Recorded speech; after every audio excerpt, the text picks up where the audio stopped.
We are all done with our Christmas messages. Christmas is over. And we will be getting back into Leviticus, but we'll start that next Sunday. Obviously, we're in Proverbs chapter 3 this morning. We will be looking at two verses this morning. You could probably guess which ones they are because you've probably heard them before. Verses 5 and 6. And what I want to do is I want to be able to send you out of here. Not just send you out of here, but send you out of here with something for the new year. I don't know if you do this, but this is something that I've done for a little while now, that as I draw close to the end of a year, I have been evaluating and reevaluating just who I am and what I'm doing, and are there different ways to do it. And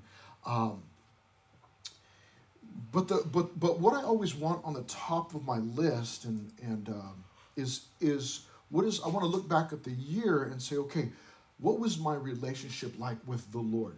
Because really, that's the most important thing.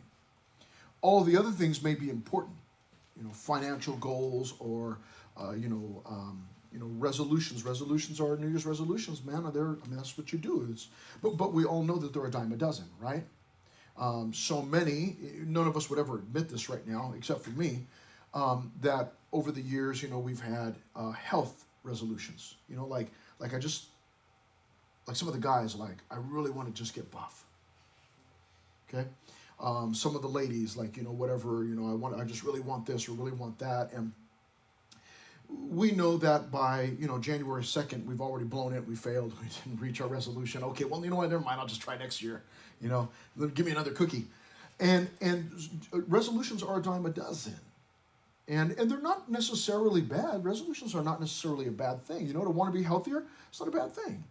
To want to be successful in something, whatever it might be. Maybe you've got some resolutions about school, and maybe you want to be a better student, or I just really want to be, I want to get better at this. And those are not bad things at all. But what we always want on the top of the list, and as I've caught you now on the second day of January, the second day of the year, and we've got an entire year ahead of us, is I want to remind you something, and I'm reminding you because you already know this, that the Lord should be at the top of that list, and my relationship with the Lord. But what does all that mean? Just my relationship with the Lord. It means how I navigate the year. How do I handle things that come my way? Things that are coming up this year. How do I handle those things? See, the scary thing is you and I do not know what's going to happen this year. We were leaving 2019 a couple years ago and heading into 2020, and none of us would have ever dreamed that we would be living the way that we are now. And, heading into 2022 is kind of like, I'm over it. Church opened back up. It's kind of like back to normal life, and not really that big a deal. But there are still some things that are really different. The other night, my family and I went out to eat dinner. It was New Year's Eve. Went out to eat dinner. And we had to check in online. And, you could show up and just give your name, but the wait times were so long. So we check in online. Then we get a response back, okay. No. What happens then is then when you get to the restaurant, you check in again and say, I'm here. And we got a response. And the response was, text message, okay, thank you for checking in. Please wait in your vehicle and we'll alert you when your table's ready. We never would have dreamed we'd be going out to dinner that way. It used to be in the old-fashioned days, like in 2019, you would walk up to the restaurant, you tell the hostess, hey, there's 4 of us, or there's 8 of us, or whatever your family, and we're all here, and then they would say, okay, it's going to be about 20 minutes, 30 minutes, whatever the wait was, and then you just wait. Now it's, okay, thank you so much for being here, but we don't want to see you wait in your car, and we'll let you know when it's safe to come in, or when it's time to come in. And the way that we're living has changed so drastically. We never would have seen that coming.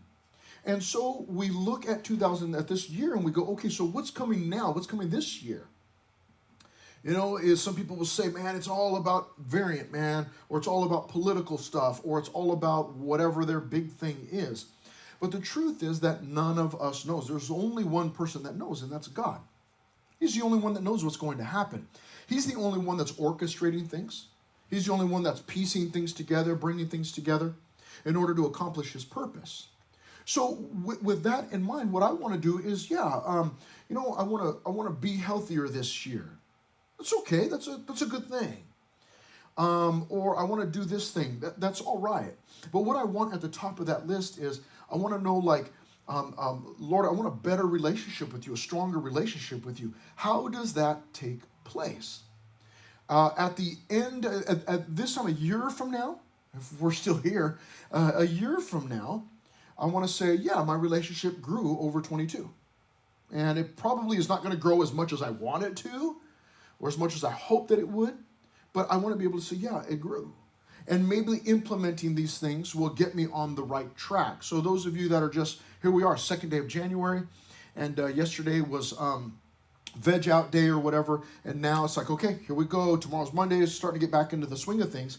Here's what we want to do. And here's what Solomon writes. Proverbs 3, verses 5 and 6. Trust in the Lord with all your heart, he says, and lean not on your own understanding. In all your ways acknowledge him, and he shall direct your paths. Now, just for a minute, let me tell you something about the Proverbs and about Solomon. Solomon was considered to be the wisest man that ever walked the face of the earth. Although at the end of his life, he made some really stupid decisions. He was not bulletproof, but as long as he kept his eyes on the Lord, he was doing well. It's when he got his eyes off of the Lord, that's when he started to sink. Remember, Peter got his eyes off of the Lord. But Solomon writes most of the Proverbs. They're not all written by him. I don't know if you knew that or not. There are 31 Proverbs. We say 31 Proverbs, but the fact is there probably are more like thousands of Proverbs, because each chapter of Proverb, and this is only the third one, there are multiple wise sayings or proverbs within each chapter. And so I don't know how many there are, but there are a lot of them. And verses 5 and 6 of chapter 3 is just one. It's just one of them. But Solomon, if you look at verse 1, look what he says in verse 1. My son, do not forget my law. And that is because as Solomon was writing, he was writing to his son. My son, I want you to listen to this wisdom that I have to share with you. Now that actually, Solomon writing to his younger son, to his son who was obviously younger than him, that becomes an issue and a problem for some of us right away. So before we can even get to verse 5, some of us have a problem with the fact that Solomon is writing to his son. And he's telling his son, you got to listen to me. Because some of us, when we're younger, and I can barely remember, but I was young once. It was in the 1900s. And I can remember at times not liking what older people had to say to me. Whatever some older person had to say was of little to no value to me, because they're old. What do they know? They grew up, back in, the whatever, the 70s or the 60s or the 80s or whatever, and they don't really know what it's all about. They don't have any clue. So I don't want to hear what they have to say to me. But that attitude is damaging to us. It's damaging to us. All of us, myself included, even an old guy, we should always have someone or some persons, multiple, if possible, in our lives that are older than us and that can share wisdom with us. Now, that might mean that the person is 5 days older than you, or it might mean that they're 20 years older than you, whatever it might be. Here's the main point is what I want to do is I want to have someone in my life that has experienced things that I am going through, and that can say, hey, listen, let me help you navigate this. Let me help you find some direction through this. Your parents and even your grandparents, they have no doubt at some point in their lives been faced with the same things that you and I have been faced with. Now, we don't like that. Oh, no, you don't understand what it's like to be young today in 2022, and, there's drugs, and, there's sex, and, there's gangs, and there's violence, and there's stealing, and there's, yeah. What was the first family in the Bible? What were the parents' names? Anybody remember? What's that? Adam and Eve, yes. The rest of you are like, I don't even know. Like, what's the Bible? Adam and Eve. They had 2 kids. Does anybody remember the names of the 2 kids? Abel. Cain and Abel. And then Seth. Okay, and Seth, good. And what happened between Cain and Abel? Cain murdered Abel. Cain killed Abel, right? Murder in the first family in the Bible. And he killed him because he was jealous. He was angry. Now, drug use, there's always been drug use. And maybe it wasn't always in pill form, when we're talking about ancient times and biblical times, maybe they found what what can be considered, more natural means, but it's always been, pharmakia has always been an issue. Sex has always been an issue. These things have always been an issue. Now, maybe today they are more out in the open. Maybe there is, maybe because of that there's more pressure, but there are other people who have been dealing with these same things since time began. It's nothing new. In fact, Solomon, he goes on to say in the other book that he wrote, which was Ecclesiastes, thank you very much, that there's nothing new under the sun. Solomon has said, man, I've seen it all. There's nothing new under the sun. It might come in different forms or different ways, different avenues, but it's all the same. But that's where I want to start is, do I have someone else that has navigated the things, whether they were successful or they failed at it? Can they share some wisdom with me? And that's what Solomon is doing with this son.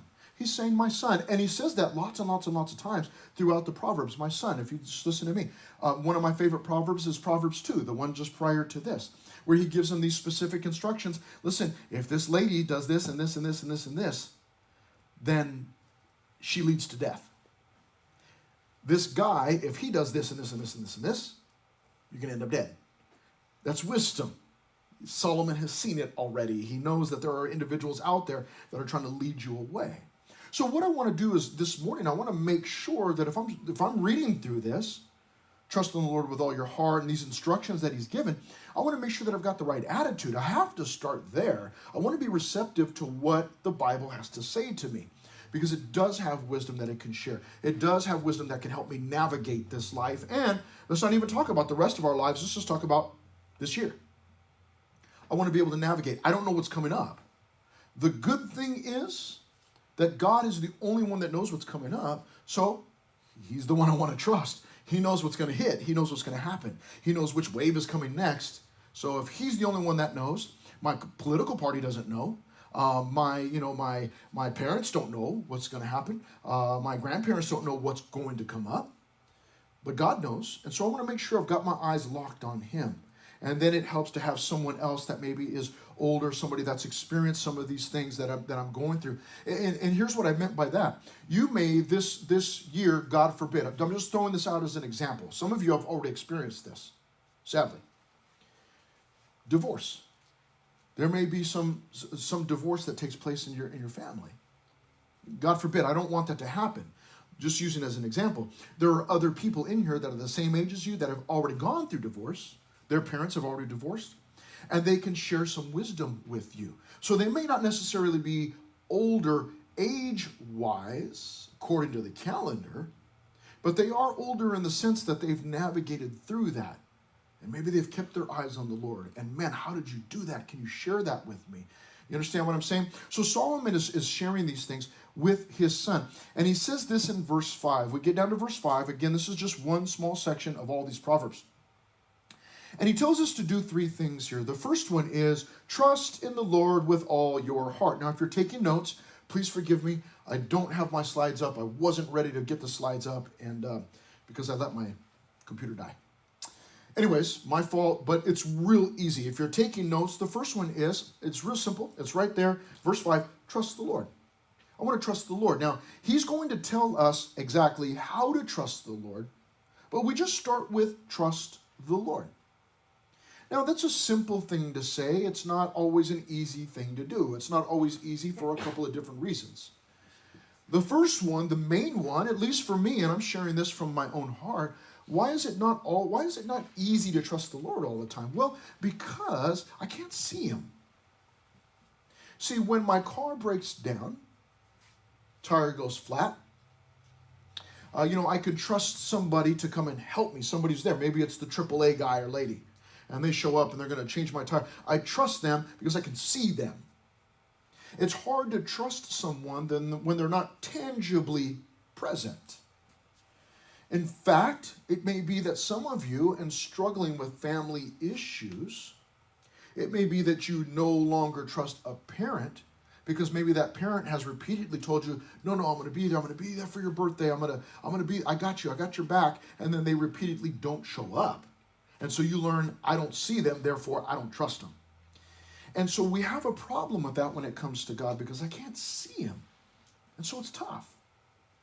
And is God going to come and change my tire if the tire blows out? Well, no, and Solomon's not saying that, and the Bible's not promising that, and I'm not promising that. That would be a foolish thing to think that my tire went flat. Where's God now? He didn't come and change my tire. That's not what we're talking about. We're talking about life's issues and how am I going to navigate through all of this and those challenges. And the first thing that Solomon says, trust in the Lord with all your heart. Now, I love the definition that is given here for trust in the Lord. We all understand what that means. It's sometimes hard to do it, oftentimes hard to do it. But I love what it means. There's basically trust means I'm putting my faith in you. Okay, we all understand that. But one of the definitions for this word trust actually is be careless. Oh, we like that definition. I don't have to care about anything? That sounds fantastic. But that's not what he doesn't mean. Be careless, like just whatever. Who cares? Just let it all happen. Just sit on your couch and don't care about anything or anyone. That's not what he's saying. He's saying this. He's saying, don't worry because God is taking care of it. So when he says to be careless, or when the definition says to be careless, when someone defined it that way, it means that I don't have to care or worry about these issues that are coming up because I'm trusting God. Because it's God that's in control, and I've got my eyes fixed on him. And, I don't know. I don't have to worry about 2022 and what's going to happen and bite my nails off because, I don't know, what's going to happen is, is there a new, sickness that's coming up, or are we going to go on lockdown, or, is this political party, are they really going to take away all our rights and worry about all of that stuff and freak out because I don't know. Maybe those things will or will not happen, but God's in control. And so I don't have to worry about that. I can be careless when it comes to allowing God to lead me and navigate and take care of whatever issues there are. I don't have to worry about it. When you go to sleep at night, I would imagine that the majority of you, that you go to sleep and you're just out. You just knock out. And you can go to sleep at 8 o'clock at night and wake up tomorrow at noon or something, and you just sleep, man. You just do it. Part of that is because, if you're able to do that, part of that is because, well, I just go to sleep. I don't know if you're not worried about if someone's going to break in. Well, because my dad's here, or my mom's here, and she's, she'll throw her chancla at them or whatever. It's like, I don't even have to worry about that. Like, what do I care? You're not worried about it. And so you just sleep and you're just peaceful and you're out. You're just out like a light. And that's because you've placed your trust in that parent or in that provider or that grandparent or uncle or, stepmom or stepdad or whatever it is. You've trusted in that individual. And so in a sense, you're careless. When we're asleep, we're careless. I don't care. The house might be burning down, but I'm asleep. You don't care. Or someone might be still in the car. I don't care. I'm asleep, not thinking about it. So the idea is, in a sense, is that I want to be that same way with God. That God's taking care of it all. I don't have to freak out about it. I don't have to care about it in that sense. I don't have to worry about it. I can be careless because God's got it. Okay. Obviously, the Bible is not promoting a careless attitude. Who cares? I don't have to do my school. God's got that under control. Who cares? That's not what we're talking about here. Trust in the Lord. Now, here's what he says about trusting in the Lord. He says, trust in the Lord with all your heart. Now, we've not gotten to the second one yet, but I am going to mention it real quickly so that we get an idea. Trust in the Lord with all your heart and lean not on your own understanding. So, what I want to do first, and these things have to be done simultaneously. This is funny. They need to be done simultaneously, but I cannot do them both at the same time. What? I'll explain in just a moment. But I'm going to trust in the Lord, and I'm going to do that with all of my heart. That's difficult. I can trust God, but a lot of times I can't trust him with my entire heart. That's kind of hard to do. And oftentimes what you and I struggle with is, yeah, I'm trusting God, but I'm also trusting my own heart. And those two things cannot, that doesn't work well. I can't trust the Lord with all of my heart, but also trust myself.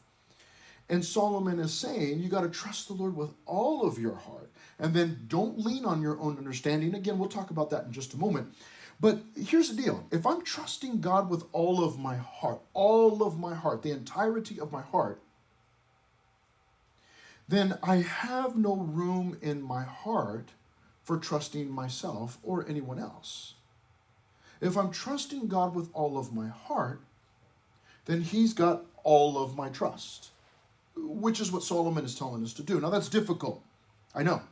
I know that because here I am, 25, 26, 27 years into being saved, 28 years, and I still struggle with that. I still struggle with trusting God with all of my heart on every issue. Sometimes I do really well. Yeah, Lord, you got this. I'm not worried. Doesn't matter. However you want to work it out. Other times I struggle. God, do you really have this? Chew my nails off. Metaphorically, I'm freaked out. I don't know. I don't really know if God's got all of this, and I can freak out about things.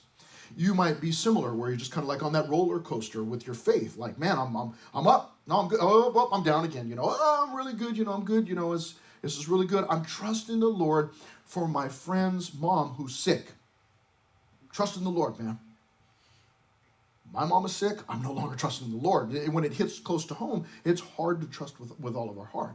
But Solomon says, listen, this is key. You've got to use your entire heart, fully committed to the Lord, trusting him for these things. Be careless. Give him your heart completely. Okay? We'll get to that in just a moment. We'll find out some more things. But here's the first thing that he says. Trust in the Lord with all my heart. Now, let me tell you real quickly, just a little side note. One way to learn how to trust in the Lord, and what I'm giving you today is not a New Year's resolution. I mean, I guess it could be, but I guess what I'm saying is this. I'm not telling you verses 5 and 6, hey, start, do these things 100% today. What I'm giving you this morning is something to leave with, to say, you know what, this year, I need to start working towards this. You're not going to perfect it this year. You're not going to learn how to just trust the Lord with all of your heart all this year. But what you and I want to do is start working that way. I want my trust to develop. One of the ways that trust in the Lord develops is by reading the Word, by reading my Bible. Because what I do is I go through there, I see other individuals who have trusted the Lord with all their heart. Think of one. Joseph, right? Good guess.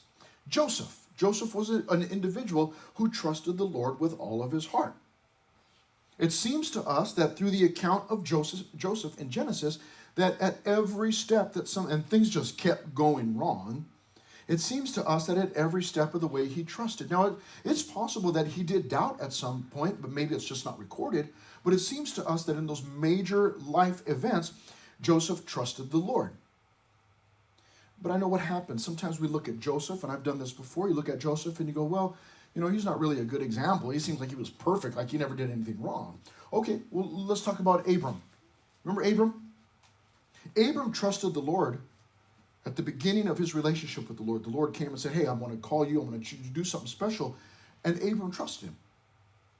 And then the very next thing that Abram did was he doubted God. He didn't trust God.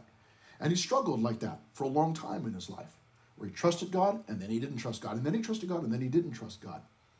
But here's the thing about those two examples. When I read the Word and read these other accounts, what it does is it renews my confidence in God. Okay, if I can trust like Joseph did, because he was a real individual, then you know what? It's going to go well for me. And if I can trust like Abraham did here, but not like he did here, those are good examples. But it's tough, isn't it? Because sometimes we see them just as characters. Like your favorite anime character. You follow it, 110%, man. You're all about it. But you do realize at some point that those anime characters are not real, right? Did you know that? Some of you didn't know that. I'm sorry to break your heart, but they're not. And you're like, no. I saw pictures of my favorite anime character. He or she, they were at the convention in San Diego. No, they were really there. I'm so sorry. It's not really them. It was somebody dressed up like them. Okay?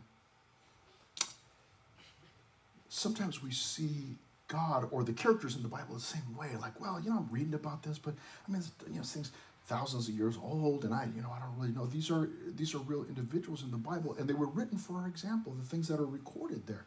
And not all of them were perfect.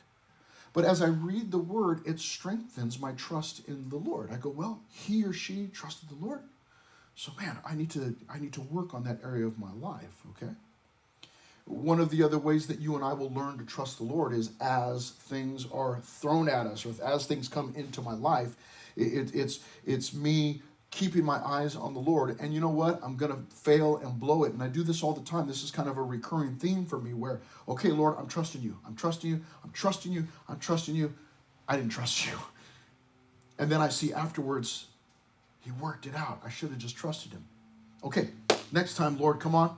I got this, right? Si se puede. Like, let's go. Come on, man, we got this. And then, okay, I'm going to trust you. I'm going to trust you. I'm going to trust you. I'm trusting you. I'm trusting you. I didn't trust you. And I blow it again. And then afterwards I find out, oh, man, if I would have just trusted the Lord, he would have worked it out. I should have just... And so those things develop my trust. But what Solomon says here is we need to trust the Lord with all of our heart. Now, this goes hand in hand with the second part of verse 5. Look at it. And lean not on your own understanding. To lean on something means to use that thing to support me. To lean on that. And what he tells us is, do not lean or do not be supported by your own understanding of something. Now, we'll talk about why that is in just a moment, why I shouldn't lean on my own understanding. But before we get there, let me share something with you. I really like fail videos. Anybody else? Fail videos, okay? And I came across one the other day, this Instagram account, where it was all female fails. Sorry. I didn't go looking for that. It just came up on my popular, and I had to look at it, okay? And it was these just, you know how fail videos are. It's hilarious, all the things that happened. But this one happened to be all to ladies.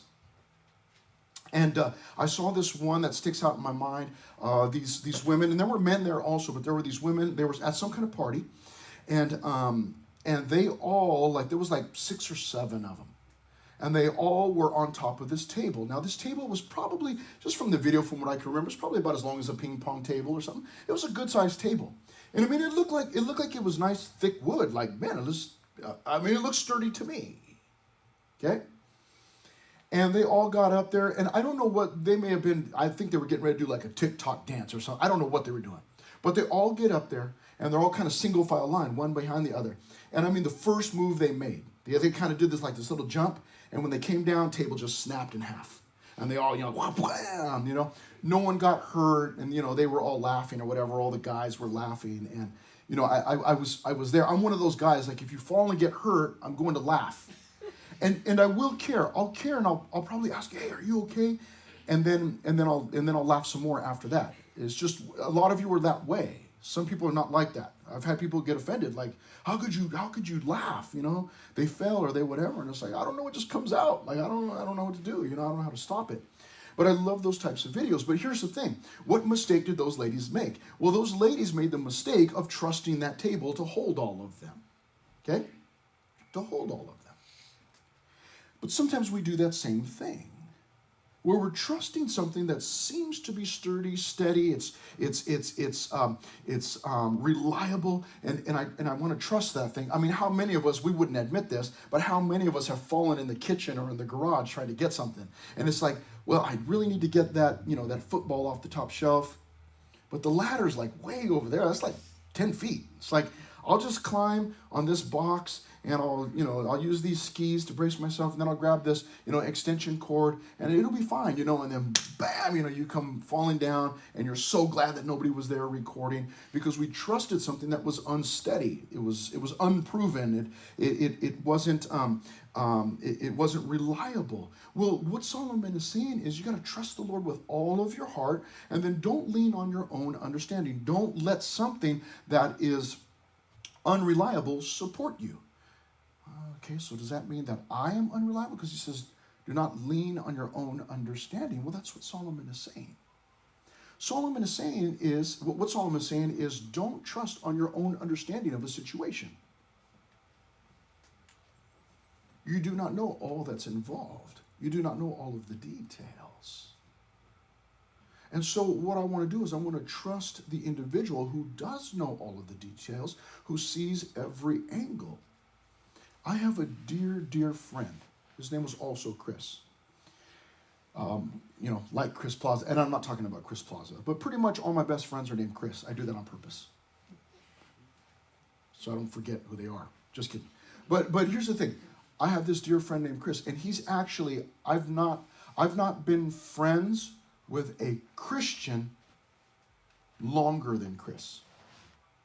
For like 28 years, pretty much, we've been friends. And a few weeks ago, he got sick, went into the hospital, was doing pretty bad, started to make a recovery, and then he had just a massive stroke, and he never came out of the hospital. He passed away.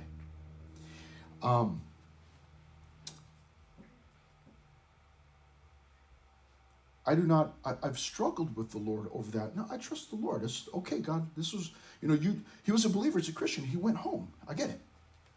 But his family was basically the same age as my family. That's why we were friends all these years, is because we had that in common. In fact, a couple of our kids,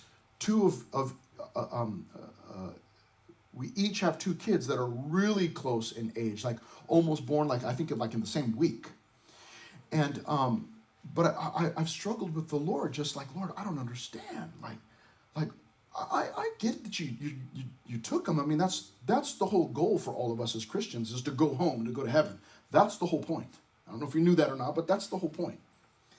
And I don't have a problem with that. You took him, he went to heaven, fantastic for him. Bad for us, good for him. My struggle was with, why, Lord, why right now? Like, his son is the same age as my youngest daughter. He's 20, and man, I think about like my own daughter, and she thinks she's big and bad, but really she's still his dad. Okay, and so I think about how much she still needs me around or needs her parents, and I think, man, why did you take his dad now? Like that's the hard part for me, and I've struggled with that. I haven't been mad at God. It's like, God, I just do not get it. I don't understand. That's what we're talking about here. Lean not on your own understanding. I don't know all of the ways that God is using Chris's home going. He didn't die. His body died. He just went home to be with the Lord. I don't understand why God did it now, why he took him now in that way. I don't get it. But God understands the entire situation. I see what's in front of me. God sees all that's involved. And so I don't want to lean on my own understanding as I head into this new year and issues are coming at me. And it might be things that seem overwhelming or whatever, or it might sometimes seem like, you know what, no, I can handle this. I got this. It's okay, God. I know you've got a lot going on, and you gotta fix the political systems. Just go ahead, I'll take care of this. Don't worry about it. But we don't understand all of the issues and all of the angles, and so we don't want to lean on our own understanding because we don't have a full understanding of the situation.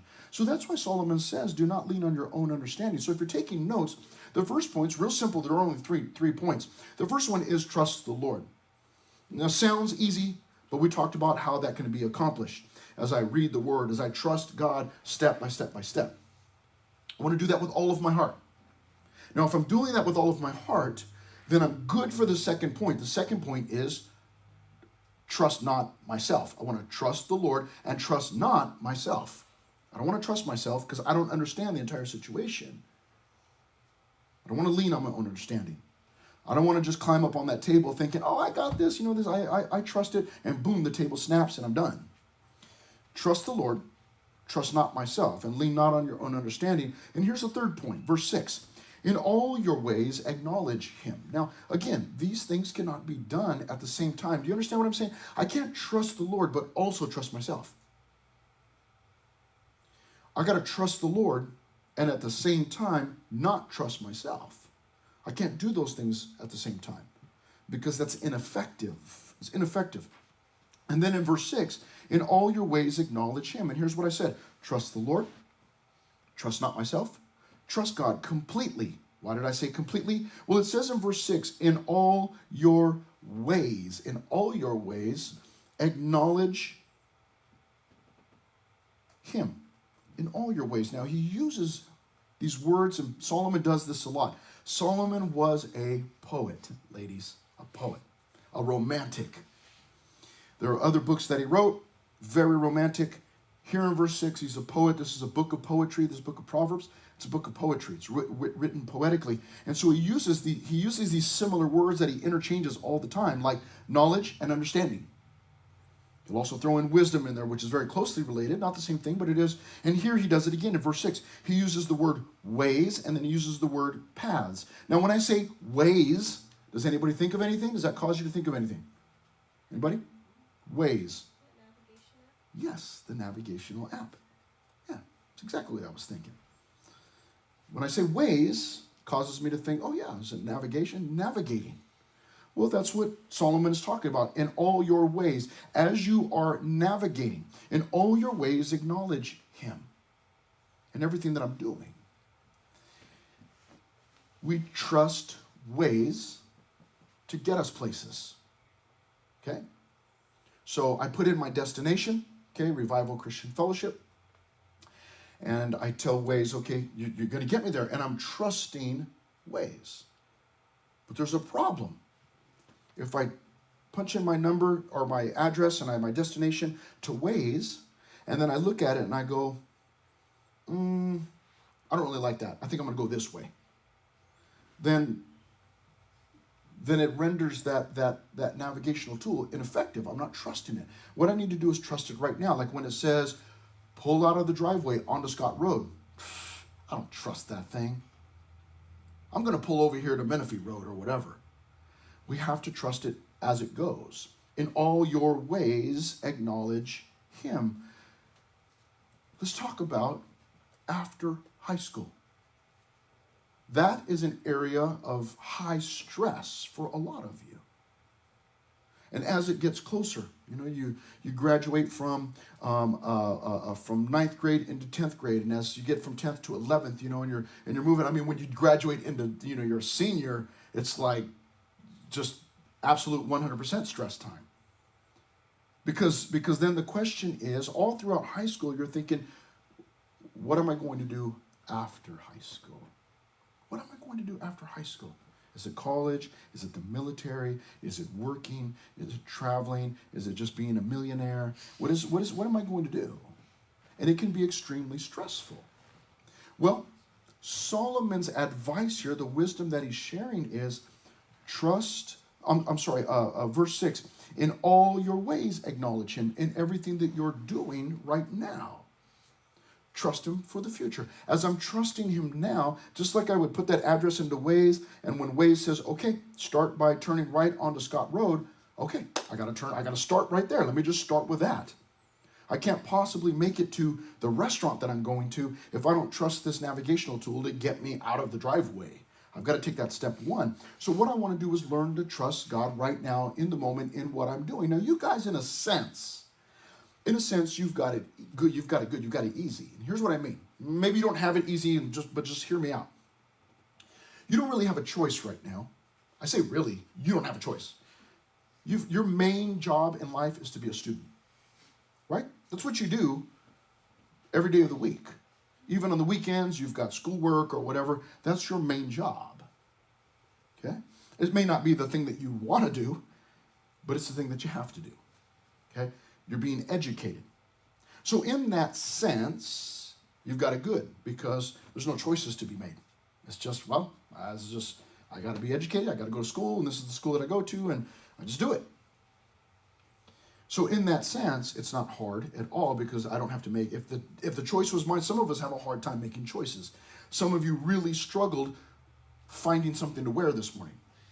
Should I wear this? Should I wear that? Should I wear this? Should I wear that? But if I wear these, then I can't wear this. But if I wear this, then I can't. Maybe I should go with you here. I don't know. What am I going to do? It'd be way easier if you just had like 7 pairs of Dickies and 7 white shirts, and you're just like, you just look in and like, I'll wear this one today or whatever. It'd be real easy, but we don't have that. But choices can be very, very, very difficult. But here's what I want to do. Here's what I want to do is I want to trust God. If you're worried or freaked out about what you're going to do after high school, here's the key. The key is is that even going to happen? Is after high school even going to happen? Who knows? We assume it will, but only God knows that. Now, what I do know is what's happening right now, that's what's happening. And what I need to do is trust God right now for what I'm doing. I need to trust him in all of my ways. I need to trust him right now. Now, if I trust him now, and here's the way God works. This is the way faith works. I trust him right now when he says, when Waze says, pull out of the parking lot. Good start. Okay, pull out of the parking lot. Now what? Now turn right onto Scott Road. Great, go down Scott Road. It's funny, we can do it with Waze. Like it'll tell us, do this, turn right. Okay, I turned right. Then, turn left on Menifee. Okay, it doesn't tell you, get out of the parking lot, turn right on Scott, turn left on Menifee, turn right on, give you the whole map. It gives you one step at a time.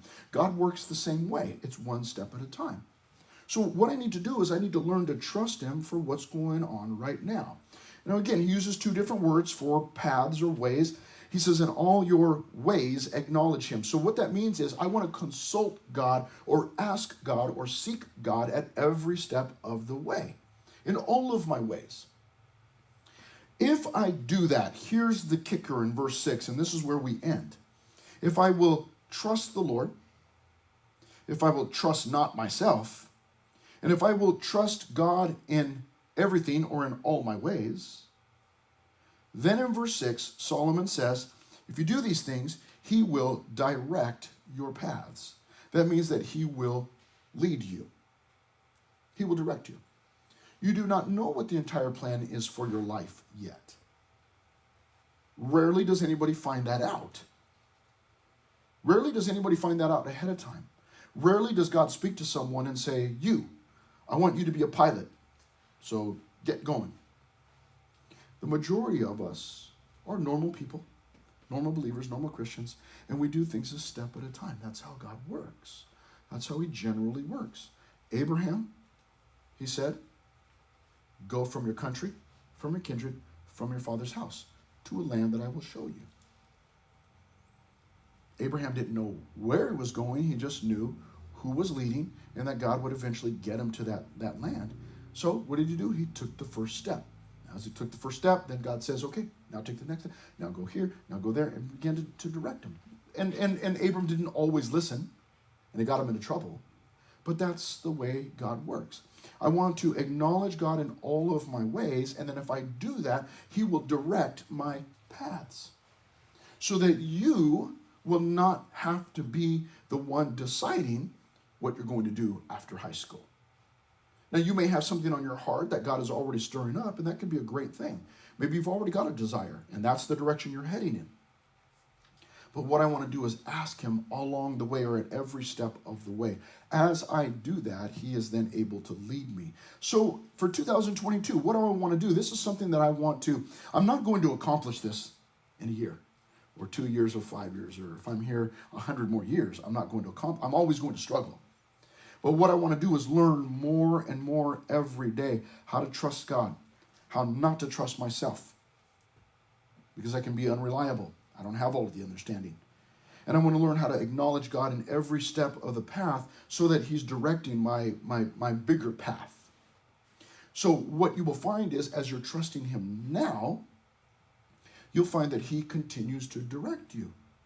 It's easier to steer a car that's moving.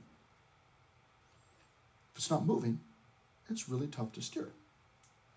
So what you and I want to do is we want to get moving. I'm going to trust you, God. I'm on the path. Here I go, trusting you. And then you will find that he's able to direct you a little easier. And what I mean by that is it won't be such a fight for me, because hey, I did this. You know, it's like for you guys, hey, I'm a student. It's just what I got to do. I got to do my best at it. And so I'm just going to do that, and I'm going to leave the rest to God. God, I'm just going to do my best here. I'm trusting you, and you just direct me the rest of my life. After high school, after college, after whatever, whatever it is wherever God leads you. So as I head through 2022, what do I want to do? I want to trust God with all of my heart so that there's no more room to trust myself. And then I want to trust him completely or totally, or trust him in all my ways. Doing those things, I will see God directing my paths. Father, we are thankful for this.